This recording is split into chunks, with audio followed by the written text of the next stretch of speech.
मैं भानु ठाकुर बात कर रहा हूं पहलगांव हमले की, जिसमें आतंकी हमले में 26 लोगों की जान गई और पूरे देश में इस घटना को लेकर रोष है। हर आदमी मांग कर रहा है कि जिन आतंकियों ने इस वारदात को अंजाम दिया है, कहीं ना कहीं उन्हें मौत के घाट उतारा जाए। इस घटना का बदला सरकार जोर से ले।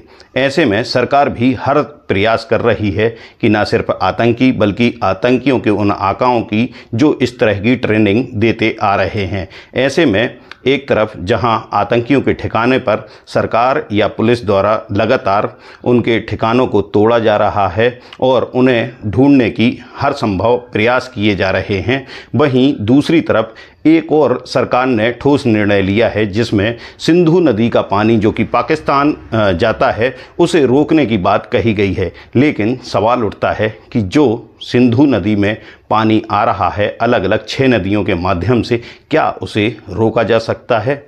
सरकार के पास इस पानी को रोकने के लिए क्या प्रबंधन है? यदि पानी रोका जाता है तो उसका भारत पर या पाकिस्तान पर कितना असर पड़ता है? पाकिस्तान पर तो निश्चित रूप से यदि पानी रोका जाएगा तो वहाँ की कई तरह की परेशानी बढ़ जाएंगी, जैसे खेती और उद्योग के अलावा जो पेयजल है उसकी भी समस्या वहाँ बढ़ जाएगी। लेकिन इस पानी को क्या वाकई में रोका जा सकता है? 15 अगस्त 1947 के बाद भारत और पाकिस्तान के बीच पानी के बंटवारे को लेकर बड़ा संकट खड़ा हुआ था। अप्रैल 1948 को भारत ने पाकिस्तान को बिना सूचना दिए पंजाब में पानी की आपूर्ति बंद कर दी थी। हालांकि बाद में एक अस्थायी समझौता हुआ। अमेरिका और विश्व बैंक की मध्यस्थता से 19 सितंबर 1960 को तत्कालीन प्रधानमंत्री जवाहरलाल नेहरू और पाकिस्तान के राष्ट्रपति अयूब खान ने सिंधु जल संधि पर हस्ताक्षर किए। इस समझौते के तहत भारत को ब्यास, सतलज और रावी नदियों जो कि पूर्वी नदियां हैं, इन पर पूर्ण अधिकार दिया गया है, जबकि पाकिस्तान को सिंधु, झेलम और चिनाब नदियां पश्चिमी नदियों के अधिकतर पानी के उपयोग पर अधिकार दिया गया। वर्तमान में पाकिस्तान का कृषि क्षेत्र सिंधु और उसकी सहायक नदियों पर अत्यधिक निर्भर है। वर्ल्ड बैंक की 2022 की रिपोर्ट के अनुसार पाकिस्तान की करीब 90% कृषि भूमि सिंचाई के लिए सिंधु प्रणाली के पानी पर ही निर्भर है। भारत रावी, सतलुज और आंशिक रूप से झेलम व चिनाब के पानी को रोकता है तो पाकिस्तान में खाद्यान्न उत्पादन में 15 से 20% तक गिरावट आ सकती है, जल संकट बढ़ सकता है और सामाजिक राजनीतिक अस्थिरता पैदा हो सकती है। अब प्रश्न उठता है कि भारत से बहने वाला विशाल जलराशि जो सिंधु एवं उसकी सहायक नदियों के माध्यम से पाकिस्तान तक पहुंचती हैं, उसे रोका जा सकता है या नहीं? फिलहाल यह पूरी तरह संभव नहीं है। वर्षा ऋतु में जब नदियों में निर्धारित सीमा से अधिक जल प्रभावित होता है, तब भारत को यह अतिरिक्त पानी पाकिस्तान की ओर छोड़ना पड़ता है। सिंधु जल संधि के अनुसार सिंधु, झेलम और चिनाब जैसी पश्चिमी नदियों के जल प्रवाह पर भारत का नियंत्रण सीमित है और इन नदियों का जल पूरी तरह रोकना संधि का उल्लंघन माना जा सकता है। इसके विपरीत पूर्वी नदियां रावी, सतलज और ब्यास का जल पूरी तरह भारत के अधिकार में है। इन नदियों का पानी भारत यदि अपनी योजनाओं को सुव्यवस्थित रूप से लागू करने के लिए उपयोग में लेता है तो उसे भी 5 वर्षों का समय लग सकता है। लगभग सारा जल का प्रभाव रोका जा सकता है। हालांकि पश्चिमी नदियों पर नियंत्रण स्थापित करने के लिए भारत को संधि का उल्लंघन करना पड़ेगा, जिससे अंतर्राष्ट्रीय मंच पर उसकी छवि प्रभावित हो सकती है। वही है कि सिंधु नदी का जल रोक दिया जाएगा पाकिस्तान जाने से। हमने पता किया कि सिंधु नदी का जल रोकने की क्या व्यवस्था भारत सरकार के पास है, तो पता चला कि सिंधु नदी का जल रोकने की कोई व्यवस्था ही नहीं है भारत सरकार के पास। और अगर भारत सरकार सिंधु नदी का जल पाकिस्तान में जाने से रोकने के लिए व्यवस्था करना शुरू करे तो कम से कम 20 साल लगेगा।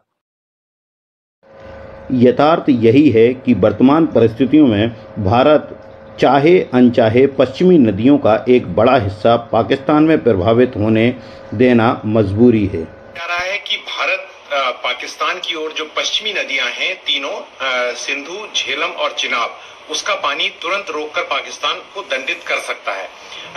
जो ये विचार है इसको बिल्कुल इम्पॉसिबल नहीं है, लेकिन इसको लागू करने के लिए काफी सारा वक्त चाहिए। इसको आप इस तरह से समझ सकते हैं कि जो सिंधु जल समझौता हुआ है उसमें भारत के हिस्से की जो 3 नदियां हैं उनमें 33 मिलियन एकड़ फुट पानी एनुअल फ्लो है उसका, और पाकिस्तान के हिस्से में जो 3 नदियां जाती हैं जिनमें भारत का भी सीमित अधिकार है, उसका एनुअल फ्लो इस 33 मिलियन एकड़ फुट का ऑलमोस्ट 4 गुना है, जो 135 मिलियन एकड़ फुट के आसपास बैठता है। तो मोटी बात है कि जितना भारत के हिस्से का पानी है, भारत की नदियों में पानी है, उससे 4 गुना पानी जो है इन 3 नदियों में है जो पाकिस्तान को बह रही है। अब सवाल यह है कि जब भारत अपने हिस्से की जो नदियां हैं उनका 90% पानी यूज कर पा रहा है और उसमें से भी कुछ पानी पाकिस्तान को बह जाता है, जिसको रोकने के लिए और प्रयोग करने के लिए भारत जाहिर तौर पर कोशिशें कर रहा है, नए डैम बना रहा है। तो इतने बड़े स्तर पर पाकिस्तान को जो पानी जा रहा है उसको एकाएक कैसे रोका जा सकता है?